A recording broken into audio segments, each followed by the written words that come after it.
সবাইকে আসসালামু আলাইকুম। আমি ফারুক নতুন একটি ক্লাস নিয়ে আসছি। আজকের ক্লাসে আলোচনা করব ক্লাস 9-10 এর সেট ও ফাংশন অধ্যায় নিয়ে। আর যারা আমার ভিডিওটি দেখছো ইউটিউব চ্যানেল থেকে, আমার ইউটিউব চ্যানেল @analytic math লিখে সার্চ করে অবশ্যই সাবস্ক্রাইব করবেন, এবং যারা ফেসবুক থেকে দেখছেন তারা অবশ্যই ফলো করবেন এবং আপনাদের কমেন্টস অবশ্যই জানাবেন। ওকে, তাই ক্লাসটা আজকে আমরা শিখব সেট নিয়ে। সেট কি? বাস্তব বা চিন্তা জগতে সুসংজ্ঞায়িত বস্তুর সমাহার বা সংগ্রহকে সেট বলে। সেট দুই ভাবে প্রকাশ করা হয়: সেট গঠন পদ্ধতি ও তালিকা পদ্ধতি। এই দুই পদ্ধতিতে সেট প্রকাশ করা হয়। আমরা দেখব যে সেট গঠন পদ্ধতিটা কেমন, তালিকা পদ্ধতিটা কেমন। গঠন পদ্ধতি, কোন একটা সেট আমি এখানে দেখাচ্ছি, x belong n such that x একটি মৌলিক সংখ্যা এবং x less than or equal 7। এর মানে কি বোঝায়? তাহলে গঠন পদ্ধতি কাকে বলে? যে পদ্ধতিতে সেটের উপাদান সুনির্দিষ্টভাবে উল্লেখ না করে কিছু ধর্ম বা শর্তের মাধ্যমে প্রকাশ করা হয় তাকে সেট গঠন পদ্ধতি বলে। তাহলে এখানে কি ধর্ম বা শর্ত? একটি x একটি কি মৌলিক সংখ্যা, যেখানে শর্ত দেওয়া আছে যে 7 এর উপরে যাওয়া যাবে না। আর এখানে x belong n বলতে স্বাভাবিক সংখ্যা, 1 2 3 4 5 6 এগুলো সব স্বাভাবিক সংখ্যা। আর মৌলিক সংখ্যা বলতে কি বোঝায়? যে সংখ্যাকে ভাঙলে বা ভাগ করলে ওই সংখ্যা এবং 1 ছাড়া অন্য কোনো গুণনীয়ক থাকে না, সেই সংখ্যাই হচ্ছে মৌলিক সংখ্যা। কেমন? 2 1 কে 2, এছাড়া 2 কে ভাঙা যায় না। 3 1 কে 3, 3 এবং 1 ওই সংখ্যা ছাড়া আর কোনো সংখ্যা নাই। 3 1 কে 3, 2 2 4। তাহলে 4 কে ভাঙলে কিন্তু দুইটা আলাদা সংখ্যা পাওয়া যাচ্ছে, একই সংখ্যা কিন্তু পাওয়া যাচ্ছে না, তাই এটা কিন্তু মৌলিক সংখ্যা নয়, এটা যৌগিক সংখ্যা। তাহলে মৌলিক সংখ্যা হইতে গেলে তাকে আর ভাঙা যাবে না। ওকে, তাহলে মৌলিক সংখ্যার মধ্যে যেগুলো পড়ে সেগুলো নিলেই আমরা পেয়ে যাব তালিকা পদ্ধতি। তালিকা পদ্ধতি কি? যে পদ্ধতিতে সেটের সকল উপাদান সুনির্দিষ্টভাবে উল্লেখ থাকে এবং ব্র্যাকেটের মধ্যে আবদ্ধ থাকে, এবং একাধিক উপাদান থাকলে কমা ব্যবহার করা হয়। কেমন? 2 একটা মৌলিক সংখ্যা, 3 একটা মৌলিক সংখ্যা, 5 একটা মৌলিক সংখ্যা, 5 কে ভাঙা যায় না, 7 একটা মৌলিক সংখ্যা, 11 একটা মৌলিক সংখ্যা। কিন্তু 11 লওয়া যাবে না, কারণ 7 এর সমান এবং 7 থেকে ছোট পর্যন্ত নেওয়া যাবে। তো এটা হলো আমাদের সেটের তালিকা পদ্ধতি। এটা তালিকা পদ্ধতি আর এটা গঠন পদ্ধতি। এইভাবে আমরা সেট প্রকাশ করব। এখন তাহলে এরকম অনেক শর্ত থাকবে। কেমন শর্ত থাকবে এই গঠন পদ্ধতিতে? এখানে আমি মৌলিক সংখ্যা দিয়েছি, কখনো থাকবে গুণনীয়ক, কখনো থাকবে গুণিতক। তাহলে এই সংখ্যাগুলো আমাদের জানতে হবে। কখনো থাকবে জোড় সংখ্যা, বিজোড় সংখ্যা। জোড় সংখ্যা বিজোড় সংখ্যা আশা করি সবাই জানো। তাহলে গুণনীয়কটা কি? গুণনীয়ক মানে একটি সংখ্যা আরেকটি সংখ্যার সাথে গুণফল রূপে থাকলে তারা পরস্পর একে অপরের গুণনীয়ক। আর সংখ্যাগুলো গুণ করলে যা পাওয়া যায় তাই হচ্ছে গুণিতক। এই বিষয়টা আমরা খেয়াল করব, তাহলে ভালো করে বুঝতে পারবো। একটা অঙ্ক এখানে দিয়ে একটু বোঝানোর চেষ্টা করি। সেটা হচ্ছে a সমান সমান যদি একটা সেট হয় x belong n such that 28 এর গুণনীয়ক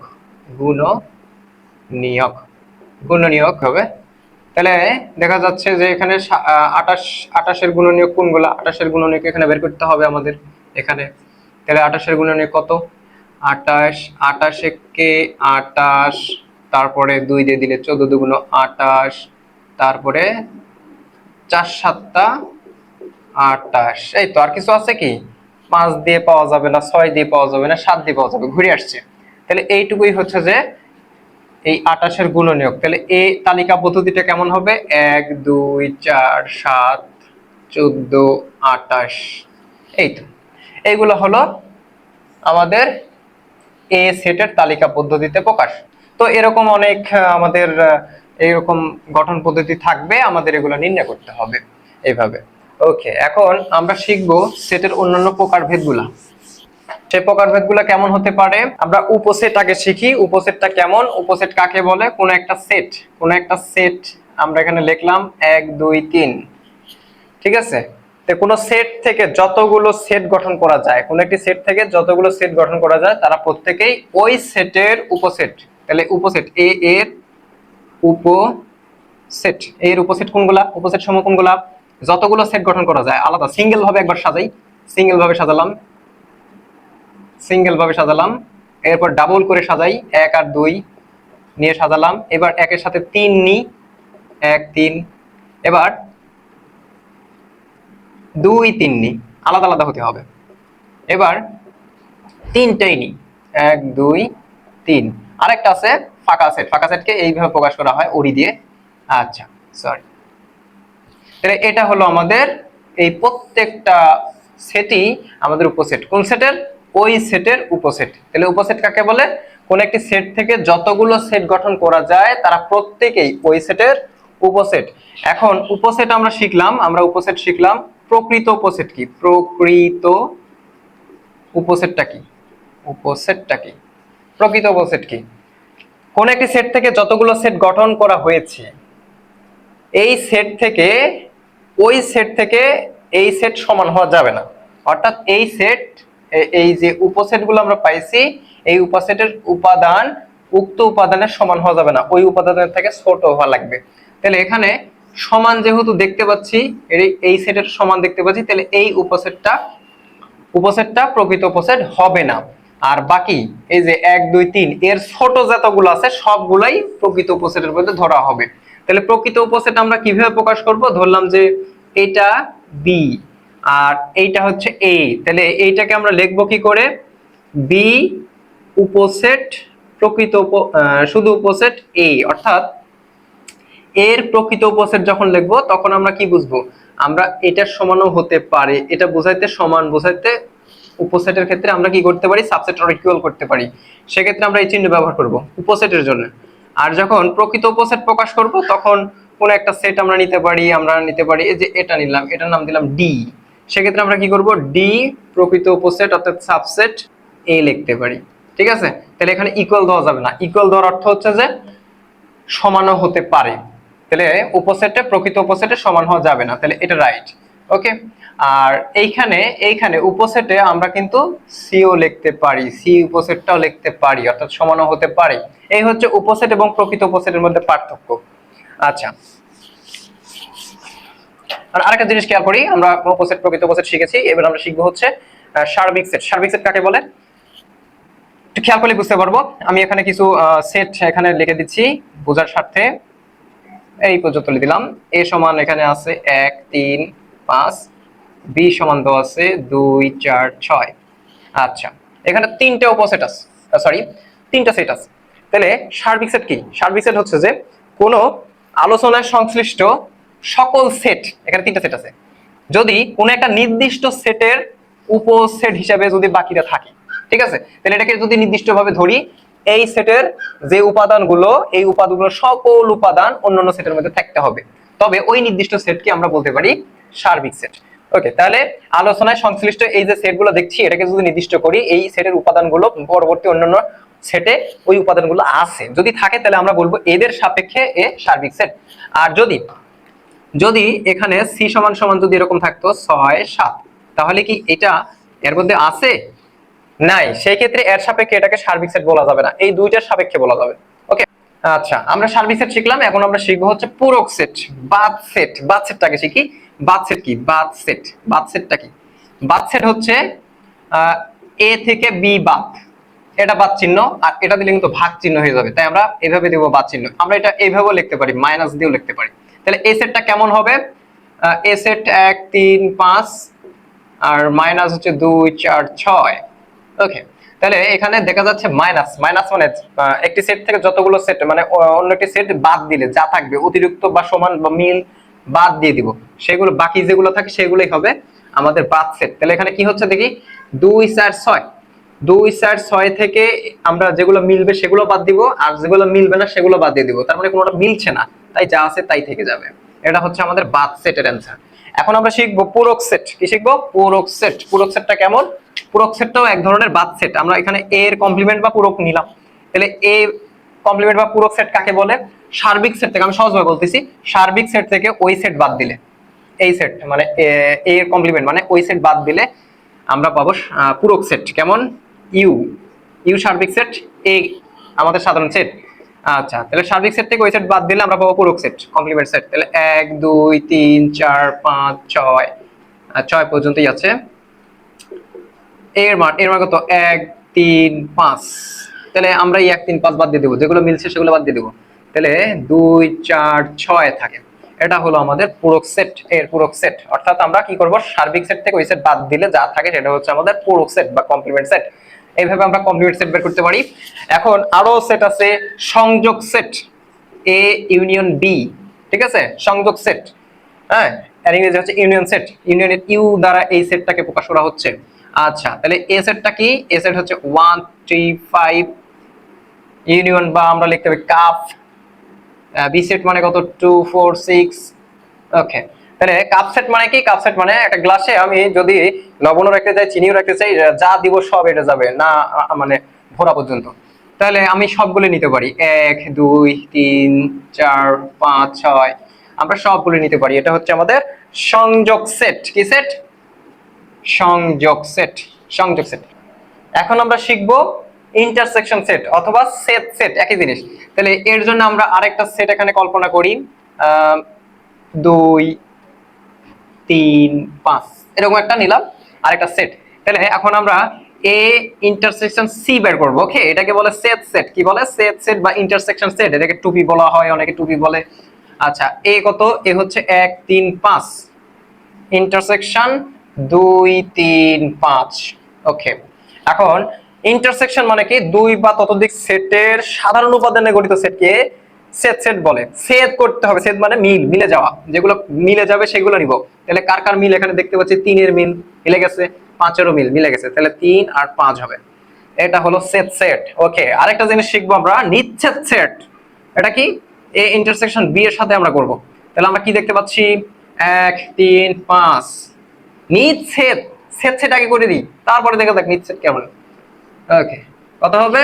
2 4 6, বির মান।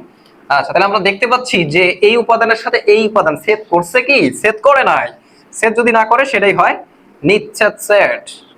নিচ্ছেদ সেট সেটা কেমন হবে? এখানে কিছুই সেট করেনি, কিছু সেট না করলে কোনো উপাদানই নেই, উপাদান না থাকলে তাকে বলে ফাঁকা সেট। ওকে, এটা একটা সেট, কিন্তু এই সেটটা ফাঁকা সেট, ফাঁকা সেট, এটা মনে রাখতে হবে। আচ্ছা, তাহলে নিচ্ছেদ সেট এক ধরনের ফাঁকা সেট। অর্থাৎ নিচ্ছেদ সেট কি, সেট যদি না করে তাহলে ফাঁকা সেট, ফাঁকা সেট মানেই তো নিচ্ছেদ সেট। ওকে, আচ্ছা, তাহলে আমরা কি কি শিখলাম? আমরা অনেকগুলো সেট শিখলাম, আমরা আরো কিছু সেট শিখবো, সেটা কি দেখি একটু। বললাম এ সেটের এবার শক্তি সেট শিখবো। কি সেট শিখবো? শক্তি সেট। তাহলে এ এর শক্তি বা পাওয়ার সেট কে প্রকাশ করা হয় কিভাবে? শক্তি সেট এটাকে প্রকাশ করা হয় পি অফ এ দ্বারা। ওকে, তাহলে পি অফ এ মানে কি, মানে হচ্ছে এদের উপসেট আগে বের করতে হবে। উপসেটের সেটকে শক্তি সেট বলে। তাহলে উপসেট কেমন করে বের করব? প্রথমে ফাঁকা সেট ছিল, ওই যে প্রথমে ফাঁকা নিব, এরপর সিঙ্গেল করে নিব। 1 নিব, 2 নিব, সরি 2 তো নাই, 3 আছে, তারপরে 5 নিব, সিঙ্গেল করে নিলাম। আচ্ছা, এবার আমরা ডাবল নিব, 1 3, 1 3 নিব, তারপরে 1 5 নিব, 1 5, ভালো করে খেয়াল করলে বোঝা যাবে। 5 নিলাম, তারপরে 3 5 নিব, 3 5 3 5। ওকে, এরপরে আমরা ডাবল হয়ে গেছে, এবার আমরা ট্রিপল নিব, 1 3 5, এইভাবে সাজাবো। আর ফাঁকা সেট তো নিয়েই নিছি, একটু আগে শিখলাম আমরা এগুলো কি সেট, উপসেট। এখন আমরা শিখছি পাওয়ার সেট। ঠিক আছে, পাওয়ার সেট মানে কি, উপসেট গুলোর সেট। তাহলে এদেরকে আরেকটা সেকেন্ড ব্র্যাকেটের মধ্যে প্রকাশ করে দেব। ওকে, তাহলে এটা হলো আমাদের পাওয়ার সেট। আমরা পাওয়ার সেটও শিখে ফেললাম। এখন আমরা শিখব ক্রমজোড়। এক জোড়া সেট, সেটের উপাদান কোনটি প্রথম অবস্থানে থাকবে এবং কোনটি দ্বিতীয় অবস্থানে থাকবে সেটা সুনির্দিষ্টভাবে প্রকাশ করাটাই হলো ক্রমজোড়। ক্রমজোড় কি আকারে প্রকাশ করা হয়? ক্রমজোড় এক্স ওয়াই আকারে প্রকাশ করা হয়ে থাকে। তাহলে কোনটা প্রথম অবস্থানে থাকবে আর কোনটা দ্বিতীয় অবস্থানে থাকবে, এটা ফার্স্ট ব্র্যাকেটের মধ্যে এই আকারে প্রকাশ করলে সেটা হচ্ছে ক্রমজোড়ের সেট। আচ্ছা, তাহলে ক্রমজোড়টা কেমন করে থাকতে পারে? 1 2 কমা, তারপরে 2 3 কমা 3 4, এই যেখানে যে উপাদানগুলো নিয়েছি সেটাকেই এই আকারে আমাদের উপাদানগুলো নিতে হবে। এই উপাদানগুলোর সেটকে বলবো ক্রমজোড়ের সেট। তাহলে ক্রমজোড়ের সেট হতে গেলে কি করা লাগবে? একজোড়া সেট কোনটি প্রথম অবস্থানে এবং কোনটি দ্বিতীয় অবস্থানে থাকবে তা জোড় আকারে প্রকাশ করা, তার মানে এক্স ওয়াই আকারে প্রকাশ করে এদের উপাদান নির্ধারণ করে তাদের সেটকে বলবো আমরা ক্রমজোড়ের সেট। আচ্ছা, এখন আমরা শিখবো কার্তেসীয় গুণজ, যেটা হচ্ছে ক্রমজোড়। ক্রমজোড়, ক্রমজোড় এখন শিখবো আমরা কার্তেসীয় সেট বা কার্তেসীয় সেট আমরা বোঝার জন্য দুইটা সেট লাগবে। এ একটা সেট লাগবে 1 2 3 নিলাম, বি একটা সেট লাগবে 2 3 নিলাম। আচ্ছা, তাহলে এ গুণ বি, এ এবং বি এর গুণফল মানে দুই বা ততোধিক সেটের গুণফল ক্রমজোড় আকারে প্রকাশ যদি করতে পারি আমরা, তাহলে তাদের সেটকে বলবো কার্তেসীয় গুণজ সেট। ওকে, কেমন? এ সেটটা আগে লিখি 1 2 3 ক্রস, তারপরে 2 3, এই যে দুইটা সেটের এখন ক্রমজোড় করব কিভাবে? কিভাবে করব? ক্রমজোড় আকারে নিয়ে আসবো কিভাবে? গুণ করব প্রথম উপাদান আরেকটার প্রথম উপাদান, এই এক দিয়ে কাজ করব পরপর দুইটাকে। একের সাথে প্রথমে 2 নিব, ফার্স্ট ব্র্যাকেট দিয়ে করতে। এবার একের সাথে আমরা 3 নিব, একের সাথে 3 নিলাম, কমা দিব। তাহলে একের সাথে 2টা নিয়ে নিছি, এবার 2 এর সাথে নেব 2 2 2 3, ওকে কমা দিলাম। এবার 3 এর সাথে নেব, তাহলে 3 2 এবং 3 3, এদের সেট তৈরি করব। তাহলে এগুলা কি ক্রমজোড় আকারে না? তাহলে ক্রমজোড় আকারে যদি উপাদান পাওয়া যায় তাদের সেটকে বলবো কার্তেসীয় গুণজ সেট। গুণফলের মাধ্যমে এই ক্রমজোড়টা পাওয়া যাবে। ওকে, আমরা এটাও শিখলাম। এখন আমরা শিখবো ক্রমজোড়ের সমতা কিভাবে কাজ করে, আমরা সেটা একটু ধারণা নিই। আচ্ছা, এখানে দুইটা সেট যদি সমান হয় কেমন, যেরকম 2x - y কমা কমা দিলাম, তারপরে আমরা লিখতে পারি x - 3y, এটা লিখলাম। আচ্ছা, সমান সমান আমি এখানে লিখলাম একটা 2 লিখলাম আরেকটা 3 লিখলাম। তাহলে এইটা একটা ক্রমজোড় আকারে আছে, এইটা একটা ক্রমজোড় আকার আছে। খেয়াল করি এই পুরোটাই x এর মান, এই পুরোটা হচ্ছে y এর মান আকারে আছে সাপোজ। তাহলে ফার্স্ট ব্র্যাকেটের মাধ্যমে কমা দিয়ে আছে, তাহলে এটা ক্রমজোড়ের আকার, এটাও কিন্তু ক্রমজোড়ের আকার। দুইটা ক্রমজোড় আকার কি আকারে আছে? ইকুয়াল আকার আছে। যদি ইকুয়াল থাকে তাহলে সেটা হচ্ছে সমতা সেট। তাহলে দুইটা ক্রমজোড় যদি সমান হয় তাহলে সেটা কি হয়? সেটা হয় সমতা। তাহলে সমতার নিয়মটা কি? প্রথম উপাদানের সাথে সমান হবে, দ্বিতীয় উপাদানের সাথে সমান হবে। সেক্ষেত্রে আমরা কি লিখতে পারি? শর্ত মতে কি লিখতে পারি? 2x - y ইকুয়াল হচ্ছে প্রথমটার সাথে প্রথমটা 2, এটা একটা সমীকরণ পেয়ে গেলাম। তারপরে দ্বিতীয়টার সাথে দ্বিতীয়টার সাথে দ্বিতীয়টা 3, এটা একটা সমীকরণ পেয়ে গেলাম। এই যে দুটো সমীকরণ পেলাম, এখান থেকে আমাদের ক্রমজোড়ের মান বের করতে বলবে। কার মান? এই x, y এর মান। আচ্ছা, এরকম অঙ্ক আসতে পারে। তাহলে আমরা কি করব? এই মানটা নির্ণয় করার জন্য আমরা কয়েকটা পদ্ধতি ইউজ করতে পারি। অপনায়ন, প্রতিস্থাপন, আরো আছে আর গুণন, এত দরকার নাই। তোমাকে যে কোনো একটা পদ্ধতি তুমি বের করলেই হবে, যেটা তোমার কাছে সহজ লাগবে। আপাতত তুমি মাথায় রাখবে অপনয়নটা, ঠিক আছে? অপনয়ন কিভাবে করতে হয় আমি পরে ক্লাসে তোমাদের দেখাই দেবো। তো এই হলো আমাদের সেট নিয়ে আলোচনা। এই বিষয়গুলো যদি তুমি ভালো করে বুঝো তাহলে আশা করা যায় তোমার সেটে কোনো প্রবলেম হবে না, ঠিক আছে? আর যদি কারো কোনো প্রবলেম থেকে থাকে কমেন্টে অবশ্যই জানা দিবে। ওকে, আর বেশি বেশি লাইক শেয়ার করে দেবে। ওকে, খোদা হাফেজ।